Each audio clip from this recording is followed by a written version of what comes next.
Hordoftoota viidiyoo keenya akkam jirtu nagaa keessanii nagaa kooti. Egaa viidiyoo har'aa keessatti waan ajaa'ibaa tokko qabadhee isiniif dhiyaadhe. Egaa baay'een keessan googilii ni beektu. Egaa googiliin faayidaa garaa nuuf kenna. Baruu barbaanne haaluma salphaan karaa googilii fiigneeti kan googilii irraa barbaanne haaluma salphaan hiika wantootaa yookiin wanta beekuu barbaannu kamiyyuu kan hubannu karaa googiliiti. Egaa googiliin kun dhaabbata guddaadha. Haa ta'u malee yeroo ammaa kana googiliin tajaajila nuuf kennu guutumaan guutti bakka tokkotti nuuf kennu osoo hin taane appilikeeshinii garaagaraatti qoodee nuuf kennaa jira. Kana jechuun googiliin appilikeeshiniiwwan firii kan ta'e kan namni kamiyyuu bilisaan fayyadamuu danda'u baay'ee qaba jechuudha. Egaa appilikeeshiniin googiliin qabu keessa akka fakkeenyatti yoonan kaasuu barbaade fakkeenyaaf googil diraayivii, googil footoo, googil tiraansileetarii, googil foormii, googil shiitii, googil dooksii. Egaa appilikeeshinii kanaa miti appilikeeshinii baay'ee qaba jechuudha googiliin. Appilikeeshiniin kun immoo tajaajila baay'ee nuuf kennu. Fakkeenyaaf yoo yaadattan ta'e viidiyoo koo yeroo darbe keessatti waa'ee googil tiraansileetarii isinitti agarsiiseen ture. Egaa googil tiraansileetariin faayidaan isaa nama afaan isaan beekne yookiin nama afaan isaan dhageenye wajjin haaluma salphaan akkamitti haasa'uu dandeenya. Barreessuu osoo hin danda'in, dubbisuu osoo hin danda'in nama tokko afaan biraa nutti haasa'a yoo ta'e haaluma salphaadhaan karaa sagalee qofa nama sana wajjin walii galuu dandeenya jechuudha. Akkasumas immoo fakkeenyaaf barreeffama garaagaraa xalayaa afaan biraatiin nu barreeffame yookiin kitaaba afaan biraatiin barreeffame haaluma salphaadhaan dubbisuudhaaf googil tiraansileetarii fayyadamuu dandeenya. Egaa namoonni kana sirriitti hubanne viidiyoo koo duuba deebitanii ilaaluu dandeessu. Kana dursee kan jiru viidiyoo googil tiraansileetarii hojjedhe ni jira. Egaa ammaan booda walitti aansee guyyaa muraasaa fi appilikeeshiniiwwan googilii kana wajjin wal isin barsiisan namoonni sirriitti hin beekne jechuudha. Kana jechuun maalidhaa? Namni kamiyyuu gaafa Gmail akkaawuntii banatee appilikeeshiniin kunniin wajjin install gochuun dirqama jechuudha. Egaa appilikeeshiniin kun immoo wanti adda isaan godhu appilikeeshinoota biraarraa jechuudha. Firiidha namni kamiyyuu bilisaan fayyadamuu danda'a jechuudha appilikeeshiniiwwan googilii. Fakkeenyaaf namni tokko Gmail akkaawuntii gaafa banatu GB 15 firii argate jechuudha. Kanaafuu daataa barbaadee GB 15 sanarra kaawwachuu danda'a jechuudha. Kana qofa iyyuu miti. Appilikeeshiniiwwan fakkeenyaaf kan akka googil footoo faayidaa baay'ee qabu, googil diraayiviin faayidaa baay'ee qabu, googil dooksii, googil shiitiin faayidaa baay'ee qabu, googil miitingiin faayidaa baay'ee qabu, bilisaadha. Fakkeenyaaf googil miitingii yoo ilaalle walgahii garaagaraa adeemsuudhaaf, marii adda addaa adeemsuudhaaf yookiin karaa onlaayinii wal barsiisuudhaaf googil miitingii hamma nama 50tti firii fayyadamna jechuudha. Fakkeenyaaf zuumii yoo fudhattanii zuumiin firii miti, garuu googil miitingiin firiidha. Egaa walumaa galatti appilikeeshiniiwwan googilii 10 ol hin ta'u kanan viidiyoo ittaanu keessatti wal isin barsiisuudhaaf deemuuf akkaataa itti fayyadamnu jechuudha. Garuu viidiyoo har'aa keessatti kanan irratti xiyyeeffachuu barbaadu waa'ee googil footooti. Egaa googil footoo appilikeeshinii googiliin karaa firiin hojjete keessaa isa tokkodha. Egaa faayidaan isaa immoo maalidhaa? Footoo kaane moobaayila keenya irratti yookiin imeejii kamiyyuu suuraa kamiyyuu moobaayila keenya irratti qabnu jechuudha. Karaa firii ta'een gara googil footootti kaawwachuu dandeenya jechuudha. Googil footootti immoo kaawwachuun maaliif nu fayyada? Bara kamiyyuu footoo sun akka nu jalaan banneef jechuudha. Fakkeenyaaf akka tasaa moobaayilii harkaa qabdan kun yoo isin jalaa cabee yookiin immoo yoo isin jalaa badee haaluma salphaadhaan suuraa keessan yeroo barbaaddan kamittuu bara hedduu booda bara waggaa 20-30 boodallee akka argachuu dandeessanitti googil footoo irra kaawwachuu ni dandeessu jechuudha. Kanaaf googil footoo faayidaan isaa isa kanaadha. Egaa achirratti Gmail akkaawuntiidhaan wal qabata. Gmail akkaawuntiidhaan GB 15 qabna jechuudha firii. Hamma GB 15 sanatti firii kaawwachuu ni dandeenya. Tarii namoonni immoo caalaa ispeesii guddaa yookiin istooreejii guddaa barbaadanii bitachuu dandeessu. Bitachuun ni danda'ama jechuudha. Gatiin isaa baay'ee gadi bu'aadha kan googilii. Egaa viidiyoo har'aa keessatti waa'ee googil footoo sirriitti asitti agarsiisa. Viidiyoo kan biraa keessatti immoo waa'ee googil dooksii, waa'ee googil shiitii, waa'ee googil miitingii, waa'ee googil diraayivii fi kan biroo isinitti nan agarsiisa jechuudha. Kanaafiyyuu hanga dhumaatti viidiyoo ittaanu wajjinuu na duukaa bu'aa isin jechuun barbaada. Egaa namoonni chaanaalii keenyaaf haaraa taatan yoo jiraattan chaanaalii keenya sabiskiraayib godhaa, laayik godhaa isin jechuun barbaada. Gaaffii yaada yoo qabaattan karaa koomentii nuuf kaa'aa. Har'aaf garuma viidiyoo har'aatti isin dabarsaa. Hammasitti na duukaa bu'aa.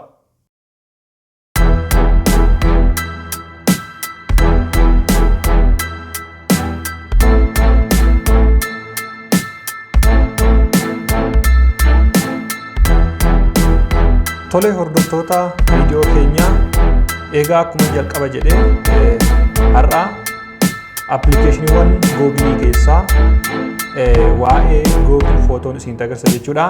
Egaa appilikeeshiniin googil footoo jedhu kuni Moobaayila nama baay'ee irratti ni argama. Baay'een keenya moobaayila keenya irraa qabnu ni qabna jechuudha. Garuu faayidaa isaa maalidha yookiin faayidaa isaa beekna kan jedhu egaa faayidaa isaa wajjin wal isin barsiisa namoonni beektan rakkina hin qabu namoonni hin beekne garuu har'arraa booda faayidaa isaa bartanii itti fayyadamtu jechuudha. Egaa viidiyoolee keenya gara fuulduraatti walitti aananiif appilikeeshinoota googilii walii wajjin barannaa. Egaa namoonni chaanaalii keenya faaratan chaanaalii keenya sabiskiraayib godhaa laayik godhaa jechuun barbaada. Egaa gara viidiyoo keenya irratti yoon darbee jalqaba appilikeeshinii googil footoo kan argachuudhaa fi Play Store keenya seenna jechuudha. Egaa akkuma appilikeeshinii yookaan daawunlood goonu iddoo Play Store keenya keessatti Google Footoo jennee barbaanna jechuudha. Google Footoo jennee barbaanna. Egaa akka kanatti barreessinee search goone iddoo kanatti nuuf dhufaa jechuudha.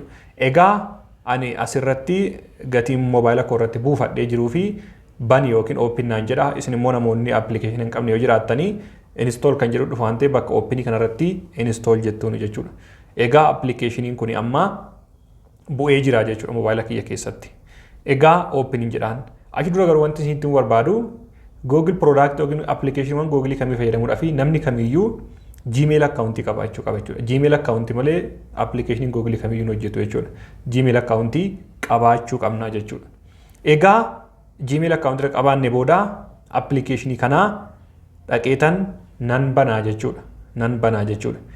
Ergan banee booddee as gara harka bitaa gubbaarran kan jiru iddoo Gmailiin keenya jirudha jechuudha. Akkanatti iddoo Gmailiin keenya jirudha. Egaa asirratti Gmailiin keenyas waan jiruufi yoo akkaawuntiin keenya Gmailiin keenya moobaayila keenyatti loogiin ta'ee hin jiraanne asirraan iddoo kana xunnee gara gadii kanarri loogiin gochuu qabna yookiin add akkaawuntii gochuu qabna jechuudha. Add akkaawuntii gochuu qabna jechuudha. Egaa ani already Gmail akkaawuntii waan hin qabuuf loogiin kan ta'e waan hin qabuufi waa'ee isaa yaadda'u jechuudha. Waa'ee isaa yaadda'u. Egaa ergan Gmail akkaawuntii koo loogiin itti godhee booda maalan godhaa achuma Gmail koo irratti tuqaa jechuudha. Gmail koo irratti tuqaa sana booda amma maal goona gochuuf deemnu jechuudha. Appilikeeshiniin kunii footoowwan nuyi moobaayila keenya keessaa qabnu viidiyoo nuyi moobaayila keenya keessa qabnu gara ofiitti fudhatee akka nuuf ol kaa'u ayyamnaafi jechuudha. Egaa akkuma jalqaba isiniin jedhee faayidaan Google Footoo maalidha? Suuraa garaagaraa yoo qabna ta'e moobaayila keenyarraa suuraalee sun yoomiyyuu akka nu jalaan banne yookiin footoo sun yoomiyyuu akka nu jalaan banne malatti ol kaawwannudha jechuudha. Kana jechuun Gmail akkaawuntii gaafa banannu GB 15 firii qabna. GB 15 irratti ni kaawwanna jechuudha. Kanaaf akka carraa moobaayilli keenya kun yoo cabe yookiin yoo bade gaafa biraa deebinee suuraa keenya kaa'u argachuudhaaf jechuudha. Asirraan deebinee haaluma salphaatti argana jechuudha. Fakkeenyaaf bilbila koo kanarraa amma suuraan jiru hundumsaayyuu Gmail akkaawuntii kootii karaa Gmail akkaawuntii kootii Google Footoo irra jira. Egaa bilbilli kun osoo jalaa cabe yookiin jalaa badee deebi'ee faayilii koo guutuun argadha jechuudha. Maaliif jireenya keenya keessatti yeroo baay'ee namni baay'een bilbila caalaa yookiin bilbila keenya harkaa caalaa faayilii irraa qabnuuf yaaddoofna waan ta'eef. Faayilii irraa qabnuuf yaaddoofna waan ta'eef yaaddoo sana hambisuudhaaf egaa Googiliin faayidaa kana nuuf fideera jechuudha. Egaa asirratti akkaawuntii 3, 4, 5, 6 qabaachuu dandeessu rakkoon qabu baay'ina iddootti qusattan yookiin GB keessan baay'ifachuudhaaf akkaawuntii baay'ee banachuu dandeessu. Fakkeenyaaf akkaawuntii baay'een qaba jechuudha. Egaa asirratti faayidaa inni biraa immoo faayidaa Google Footoo siin ta'amu sumaanii faayidaa erga footoo keenya gara isaa kaarra Google irra kaawwachuudhaan darbee yookiin Google Footoo kaawwachuun darbee moobaayila keenyarra faayiloota jiran sana moobaayila keenya biizii godhan footoo viidiyoo sana garanatti nuuf fideetti moobaayila keenya firii nuuf godha jechuudha. Isallee siin itti agarsiisaa jechuudha sumarraan. Egaa amma footoo seetingiin seenaa asirratti footoo seetingiin seenaa. Egaa footoo seetingii ani kana nama adjust godhuuf yookaan kana nama sirreessuuf qaba jechuudha. Moobaayila koo irratti appilikeeshinii fayyamuu kanan qaba jechuudha. Viidiyoo gara oliitti ol fudhatu yookiin footoo gara ofiitti ol fudhatu. Egaa backup and sync jedhu kanarratti tuqa jechuudha. Egaa asirratti fakkeenyaaf argitan jiraattan amma GB 15 qabaachi keessaa parsantii 20 fayyadameera. Egaa asirratti fakkeenyaaf GB bitachuu dandeessu fakkeenyaaf GB 100 hamma euro 2tti ji'aan kan bitachuu dandeessu. Egaa namoonni bitachuu barbaadan bitachuu dandeessu namoota akkasii qabdanii. Egaa ittaanii isa gara dhumaa kanarratti tuqa jechuudha. Asirratti tuqeetanii eessarraa footoo koo ofitti naaf haa fudhatu appilikeeshiniin kun. Fakkeenyaaf faayiloota yookiin fooldaroota moobaayilii keessa jiran naaf fayyame jechuudha. Yeroo baay'ee kaa footoo kan nu kaanu kaameraadha waan ta'eef egaa lafa kaameraan jiru yeroo baay'ee yoo upload goone baay'ee murteessaadha jechuudha. Baay'ee murteessaadha. Maaliif yeroo baay'ee suuraa kan kaanu kaameraan yakka appilikeeshinii garaagaraa illee qabaachuu dandeessan moobaayila keessan irraa. Egaa akkaatuma fayyadama keessaniitiin eessarraa akka upload si godhu asirraa ayyamnuuf jechuudha. Hin ayyamnaan jechuudha. Egaa asirratti fooldaroota baay'ee jiru moobaayila koo keessa achi keessaa fakkeenyaaf eessarraa akka upload naaf haa godhu nan ayyamaafi jechuudha. Egaa asirratti moobaayila baay'ee irratti wanti beekuu qabdanii karaa kaameraa by default dhaan application hin fudhata jechuudha. Suuraa hundumaayyuu kaameraarraan kan kaane hin fudhata jechuudha. Fakkeenyaaf viidiyoo kaameraa immoo isa dhumarra jirtu tana bahuu hin danda'a jechuudha. Viidiyoo kaameraa akka fudhate yoo barbaade. Garuu suuraa karaa kaameraa yeroo baay'ee by default dhaan ni fudhata jechuudha. Asirraa yoo asirra jiraate DSM yookiin kaameraa kan jedhu laaltanii asirratti ni bantu jechuudha. Amma fakkeenyaaf ani kanan bane fakkeenyaaf CI1 baneen jira. Egaa download kanan godhe akka upload naa godhu imo irraa akka upload naa godhu baneen jira. Messenger irraa akka upload naa godhu baneen jira. PixArt irratti waan footoo hojjedhe, picture irratti waan footoo hojjedhe. Egaa screenshot waan qabaadhe, Telegram irraa footoon download godhu. Egaa asirraa laallee foldaroota garaagaraa banuu dandeenya jechuudha. Erga bannee booda akkuma nuyi intarneetii banneen jechuudha. Maal godha appilikeeshiniin kun suuraalee hunda isaa gara ofiitti fudhata jechuudha. Suuraa hunda fudhata. Kana jechuun immediately akkuma suuraa karaa kaameraa kaananii maal godha jechuudha. Suuraa sana ofiitti fudhata jechuudha. Fudhatee gara ofiirra nuuf kaa'a jechuudha. Akkasumas immoo advanteejiin appilikeeshinaa maalidha? Suuraa kana immoo deemnee divaayizii biraa fakkeenyaaf kompiitara biraarraa, moobaayila biraarraa, imeeyiluma keenya kana loogiintiin goone argachuu dandeenya jechuudha suuraa kana. Bilbila kana dirqama harkaa qabaachuu hin qabnu jechuudha. Egaa kanadha faayidaan Google Photo. Egaa haaluma salphaadhaan suuraan keessan yoomiyyuu yaaddooftan jechuudha. Keessattuu namoonni fakkeenya suuraa guyyaa dhalootaa ittiin kabajatan baay'ee jaallatu suuraan akkasii akka jalaan banne yoo barbaadanii haaluma salphaadhaan kanatti kaawwachuu danda'u jechuudha. Egaa inni biraa immoo asumaan faayidaa aappii kanaa keessaa akkasuma fakkeenya free app space jedha asirratti yoo argitan asirratti free app space jedha.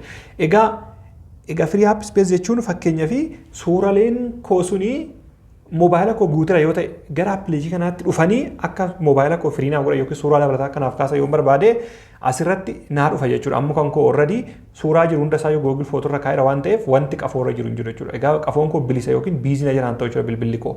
Bilbilli koo storage isaa naa firii ta'eera jechuudha. Egaa akka barbaadetti ispiidii barbaadetti fayyadamuu ni danda'a. Egaa faayidaan Google Photo kanadha. Egaa hubattiin tu'eetan yaada kanaan booda suuraan najalaa bada jettanii viidiyoon najalaa bada jettanii yoomiyyuu hin yaadda'ina jechuudha. Appilikeeshinii kana buufattanii haaluma salphaadhaan itti fayyadamuu dandeessu jechuudha. Egaa viidiyoo keenya har'aa irraa waan guddaa akka barattan abdiin qabaa. Egaa gara fuulduraatti immoo appilikeeshiniiwwan googilii isin barsiisuudhaaf itti fufaa. Hamma viidiyoo biraatti deebi'ee argisiisu immoo nagaa barbaada namoonni chaanaalii keenya faaraa taatan sabiskiraayib laayik godhaa yeroo gaarii qabaa.